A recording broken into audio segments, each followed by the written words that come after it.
Hi friends, అట్టుపిండి ఎప్పటిలా కాకుండా ఇలా prepare చేసి పెట్టుకోండి. ఎప్పుడంటే అప్పుడు టేస్టీ అట్లయితే మనం చేసుకోవచ్చండి. ఇంకా దానికోసమని 2.5 గ్లాస్ రైస్ తీసుకోవాలి, 1 గ్లాస్ మినపగుళ్ళు తీసుకోవాలి, కొద్దిగా మెంతులు, శనగపప్పు ఇవన్నీ వేసి పిండిలా చేసుకొని స్టోర్ చేసుకోవాలి.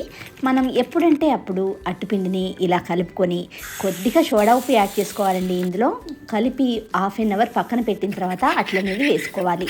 మీకు కాస్త పులుపు ఎక్కువ కావాలంటే కాస్త ఎక్కువ టైంని అట్టుపిండిని నానపెట్టేసేయండి. ఫ్రెండ్స్, ఎంతో టేస్టీగా ఉండే అట్లయితే ఈ విధంగా రెడీ చేసుకోవచ్చు. టైం లేనప్పుడు మనం అప్పటికప్పుడు టిఫిన్ చేసుకోవాలంటే ఇలా పిండి ప్రిపేర్ చేసి పెట్టుకున్నామంటే మనం అట్లా అనేది వేసుకోవచ్చండి. ఫ్రెండ్స్, మీరు కూడా ఒకసారి తప్పకుండా ట్రై చేయండి. ఈ పిండిని వాటర్కి బదులుగా పెరుగుతో కలిపామంటే బోండా కూడా చాలా బాగుంటుంది. ఇలా ఒకే పిండితో అట్టు బోండా చాలా సింపుల్గా తయారు చేసుకోవచ్చు. చాలా తక్కువ టైంలోనే ఇలా ఇంట్లో టిఫిన్లు అనేది ప్రిపేర్ చేసుకోవచ్చండి. ఫ్రెండ్స్, వీడియో నచ్చినట్లయితే ప్లీజ్ లైక్ చేయండి, షేర్ చేయండి.